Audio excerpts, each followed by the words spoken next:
지난주에 그 폭풍이 호주 전역에 많이 일었죠. 그리고 폭우도 또 많이 내렸고요. 또 어젯밤에는 또 비도 많이 내리고 또 바람도 많이 불었습니다. 그래서 자다가 또 몇 번 깨고 또 자는데 어려움이 참 많았는데, 이러한 그 폭풍우 또 때로는 비바람이 우리 인생길에 정면으로 내리친다면 우리는 어떻게 이 문제를 해결해야 될까요? 그리고 이런 일들이 우리에게 얼마나 큰 고난이 되겠습니까? 성경에 보면 이럴 때를 표현한 그 말씀이 나오는데, 그게 바로 고난의 바다다, 그런 얘기입니다. 고난으로 꽉 차 있는 이 드넓은 바다를 우리가 지나갈 때가 있음을 분명히 말씀하고 있어요. 오늘 본문에 보게 되면 이 11절에 고난의 바다가 왜 고난의 바다인지를 네 가지로 설명을 합니다. 첫 번째가 바다가 강하게 물결을 칠 때입니다. 물결의 기세가 굉장히 험난할 때, 이게 바로 고난의 바다의 첫 번째 도전입니다. 이 앞에서 어떤 일들이 일어났냐면, 믿음이 좋았던 예수님의 제자들이 혼비백산했습니다. 그리고 예수님에 대한 불신을 드러냈습니다. 그리고 죽을 줄 모르는 두려움 속에서 떨었던 것이 바로 이 고난의 바다입니다. 또한 이 가장 대표적인 사도였던 바울이 탄 배가 로마로 항해할 때에 유라굴로라고 하는 광풍을 만나서 이 배가 침몰되게 됩니다. 그리고 모든 것을 바다에 다 잃어버리게 됩니다. 이게 바로 고난의 바다입니다. 우리가 가진 모든 것을 다 잃어버릴 때가 나옵니다. 이 선지자 요나가 탄 배가 폭풍을 만나게 됩니다. 살기 위하여서 가지고 있던 모든 것들을 바다에 다 집어 던져야만 했습니다. 그리고 급기야는 생명도 이 바다에 던지자라고 하는 결정을 하게 됩니다. 그리고 요나가 제물이 되어서 바다에 빠지게 되고, 요나는 이 큰 물고기 뱃속에 들어가게 됩니다. 이때 요나가 표현했던 감정이 바로 뭐냐면 스올에 내려왔다, 내가 지옥에 내려왔다, 이렇게 표현하고 있습니다. 지옥에서 살아가고 있는 현실, 이 고통, 이게 바로 고난의 바다입니다. 이런 일들이 우리 앞에 나타납니다. 그리고 이럴 때 우리는 그 길을 지나가야만 하는 겁니다. 고난의 바다를 두 번째로 표현할 때는 나일강이 깊다는 것을 알게 될 때입니다. 나일강은 문명의 발상지가 있는 그 강 주변입니다. 나일강의 위력과 영향력은 어마어마하게 됩니다. 지역의 모든 용수를 이 나일강을 통해서 공급을 하게 됩니다. 그리고 이 주변이 얼마나 기름졌냐면 1년에 3번씩 농사가 가능한 산모작 지역이 됩니다. 이게 어마어마한 축복된 땅이에요. 북동 아프리카의 농토나 환경에 가장 지배적인 영향을 끼칩니다. 나일강이 얼마나 크고 얼마나 깊었는지 석재를 운반하는 통로가 됩니다. 이 돌덩이를 이 물 위에 띄워서 운반할 정도로 이 물이 깊습니다. 그래서 그 주변에 거대한 건축물을 지을 수 있도록 가능하게 한 것이 바로 나일강입니다. 그래서 그 주변의 사람들은 나일강에 찬가를 지었습니다. 즉 나일강을 의인화시킨 거예요. 우상화시킨 겁니다. 그래서 하피라고 하는 신으로 경배하게 됩니다. 우리가 반드시 무릎 꿇어야 되고 경배해야 되는 이런 대상들이 우리 앞에 있기 마련입니다. 세 번째는 아수르의 교만과 마주칠 때라고 오늘 11절은 말합니다. 아수르의 왕 사네립이 얼마나 교만했는지요. 예루살렘 성에 막 쳐들어와 가지고 포위를 합니다. 그리고 이스라엘의 왕과 백성들에게 항복을 요구합니다. 이때에 이 사네립 왕을 대면했던 왕이 우리가 그토록 존경하고 사랑하는 믿음의 왕 히스기야입니다. 히스기야 왕도 조건적으로 사네립의 포위와 항복에 무릎을 꿇습니다. 그리고 항복하고 말게 됩니다. 우리 앞에는 우리의 모든 것을 포위하고 꼼짝 못하게 하고 항복을 요구하는 어마어마한 일들이 다가오게 됩니다. 이럴 때 우리는 피할 방법이 없습니다. 이게 바로 고난의 바다입니다. 네 번째는 애굽의 규다 이렇게 말하고 있습니다. 규가 뭐냐면 홀이라고 하는 거예요. 이 홀은 왕의 권위를 상징하게 됩니다. 애굽은 언제나 강대국으로 그 지역에 남아 있습니다. 역사 속에서 늘 강대국입니다. 애굽인들은 자기 나라를 검은 땅이다 이렇게 불러요. 왜 그러냐면 주위 사막에 붉은 땅과 대조를 이루기 때문에 이 나일 계곡의 검은 기름진 퇴적물 때문에 우리 땅은 너희들과 비교되는 다른 땅을 우리가 갖고 있다 이렇게 이야기합니다. 즉 나일강의 검은 땅은 부와 풍요를 가져다 주게 됩니다. 애굽의 이 홀은 부와 풍요가 때로는 우리 앞에서 우리를 옥죄할 때가 있습니다. 우겨쌈을 당할 때가 있어요. 우리가 신앙이 아무리 좋고 우리가 기도 생활을 해도요, 때로는 부 때문에 돈 때문에 풍요 때문에 우리가 고난받을 때가 있습니다. 무너질 때가 있습니다.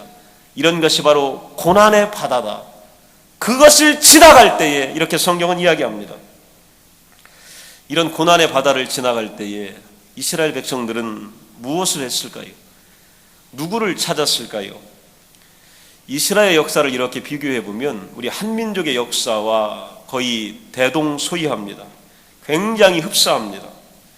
전쟁이 수없이 지역에서 일어납니다. 이 지정학적 이치가 어쩔 수 없어요. 그리고 끝없이 패배합니다. 패배하면 그냥 있나요? 전리품이 되어서 포로로 잡혀가고 또한 남의 나라의 식민 통치와 지배를 받고 주권을 잃어버리게 되고 노예 생활을 하게 됩니다. 자유의 제약이 따르고 경제적인 수탈이 따르고 세금을 내야 되고 또한 전쟁에 끌려가고 징집을 받아야 되고 부녀자들은요 그들의 놀이객감이 되어서 빼앗겨 갑니다.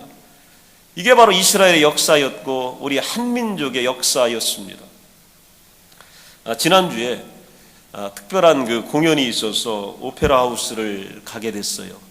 거기서 어떤 공연이 있었냐면 한국에서 온 이 국악 연주단의 공연을 이 오페라 하우스 이 콘서트홀에서 이렇게 관람할 수 있는 기회가 있었습니다.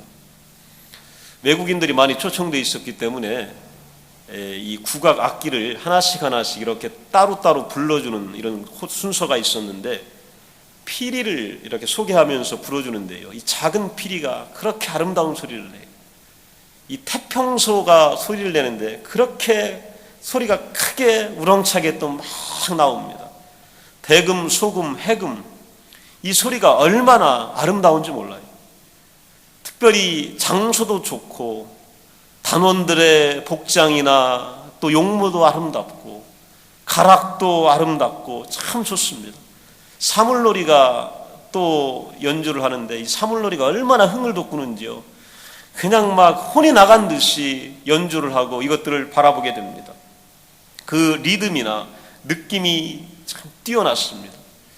앉아서 보니까 이 향수에 젖어듭니다.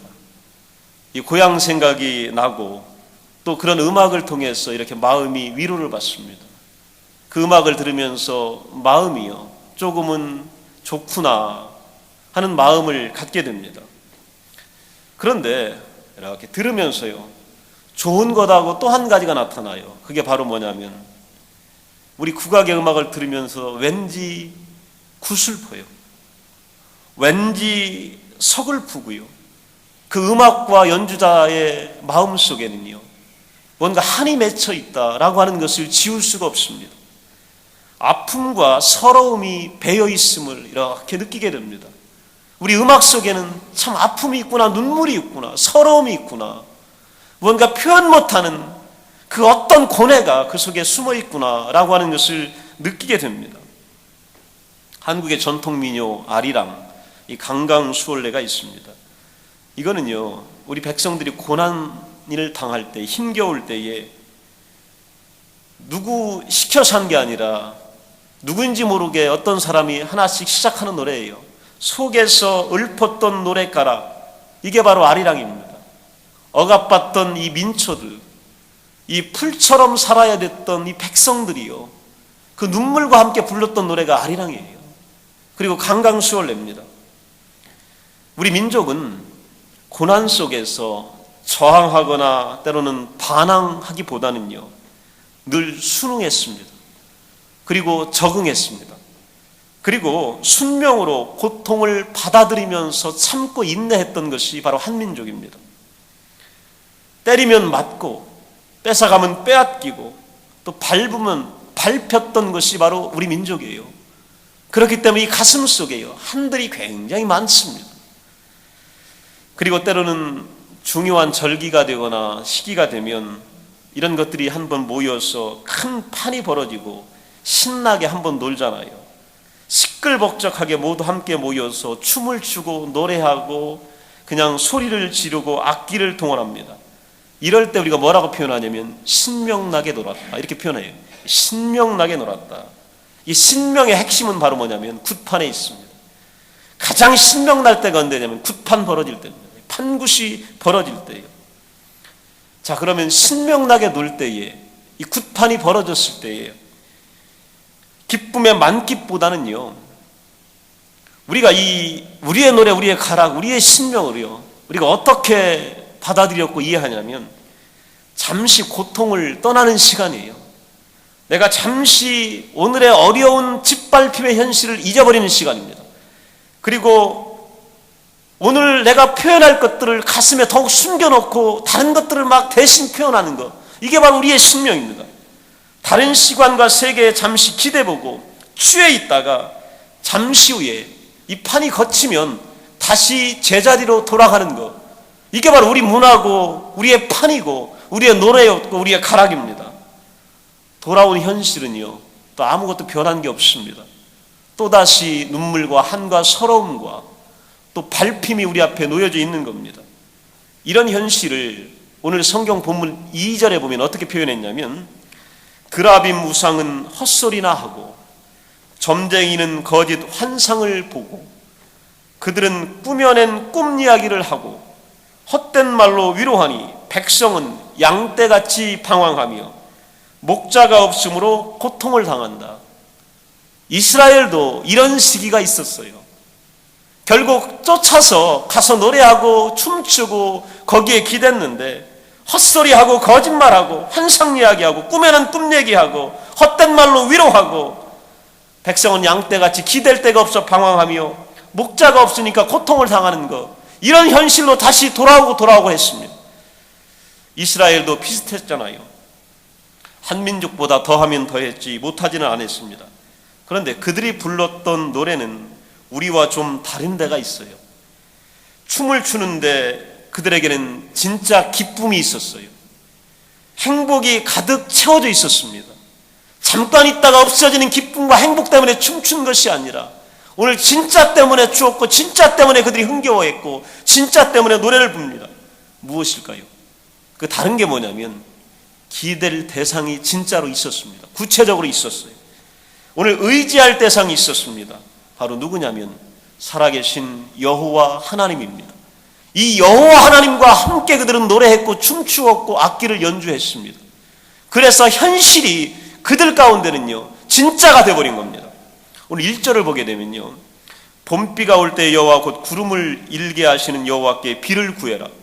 무리에게 소낙비를 내려서 밭의 채소를 각 사람에게 주시리라. 이렇게 성경은 이야기하고 있습니다. 비를 위해서 구름이나 달이나 별에게 기도하지 않았습니다. 주께 기도했습니다. 그랬더니 하나님은, 주님은요 그들에게 소낙비를 내려줬습니다. 봄철에 단비를 구했더니 그거보다 더 좋은 소낙비를 그들에게 내려주셔서 늦은 비로 농사를 완성하도록 만들어주셨습니다. 3절에 보면 만군의 여호와가 유다 족속을 돌보아 그들을 전쟁의 준마와 같게 하겠다, 이렇게 말씀하셨어요. 무언가를 바꾸어 더 좋은 것으로 만들겠다는 약속입니다. 행복의 방향 바꾸기를 하신 거예요. 오늘 준마, 가장 아름답고 잘 달리고 힘있는 말로 바꾸어 주신 겁니다. 4절에 보면 모든 파워가 다 그에게서 나온다. 성경은 이렇게 말하고 있는 겁니다. 우리 대한민국 한민족도 복음을 접한 다음에 예수를 믿은 다음에서야 진짜 신명이 무엇인지를 알게 됐습니다. 진짜 노는 게 찬양이 무엇인지, 노래가 무엇인지, 악기가 무엇인지를 알게 됐습니다. 일하고 농사짓고 노동하고 돈 벌고 장사하고 가축 키우고 자녀 키우다가 육신은 너무 고단했고 몸조차 가눌 힘이 없어 녹초가 됐을 때요, 그때에 전쟁의 고아가 됐을 때에, 먹을 것이 없을 때에, 들어놓을 집이 없을 때에, 덮을 이불이 없을 때에, 입을 만한 옷이 없을 때에, 그때 예수 믿었던 우리 신앙의 선배들은 어떤 일 했냐면 교회 찾아가서 기도한 겁니다. 그리고 기도에 찾아간 거예요. 철야 기도에 찾아간 겁니다. 부흥에 찾아가서 마음껏 울고 마음껏 찬송하고 손뼉치고 목청이 찢어지도록 그들이 부르짖은 겁니다. 기도회에서 무릎 꿇었고 때로는 기도하면서 펄쩍펄쩍 뛰었고요, 기쁨과 행복과 자유와 회복을 경험하게 된 겁니다.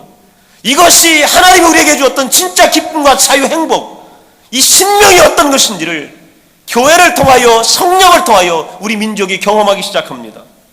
오늘의 대한민국이 된 결정적 시기와 이유가 뭐냐면요, 여러분 생각해 보세요. 예수님 만나고 난 이후부터입니다. 복음이 우리나라에 들어오고 난 이후부터입니다. 진짜 기쁨이 뭔지를 알고부터입니다. 울면서 씨를 뿌렸지만 기쁨으로 단을 거두는 놀라운 일들을 우리가 보면서부터입니다. 그리고 기도하며 기쁨을 회복한 때부터 우리에게 축복이 일어나기 시작했습니다. 예수님을 알기 전에 우리 민족, 우리나라는 지긋지긋하게 가난했고 서러웠고 배고팠고 침략받았고 끌려다녔습니다. 사람 대접 못 받으면서 그렇게 역사 속에서 주변을 맴돌았던 때가 있었습니다. 그런데 예수와 복음은 저와 여러분과 우리 민족과 역사를요, 새로운 변화로 이끌어버렸습니다. 우리에게 행복한 변화를 가져다 준 겁니다. 지금까지 경험하지 못했던 위대한 일들이 예수 그리스도를 통하여 복음 안에서 우리에게 나타나기 시작한 겁니다. 오늘 5절 말씀해 보니까요, 여호와가 그들과 함께하기 시작했다 이렇게 말하고 있고, 6절에 보면 여호와가 그들을 긍휼히 여겼다는 겁니다. 자비를 주셨고 오늘 은혜를 베풀어 주셨습니다.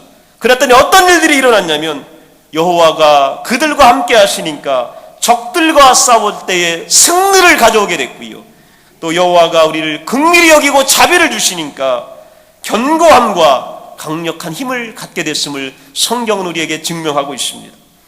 이런 승리와 힘 앞에서 춤추고 노래하고 악기를 연주하게 될 때 찾아온 결과가 두 가지로 나타납니다. 7절에 보면 그들의 마음이 포도주를 마신 듯이 기쁠 것이다.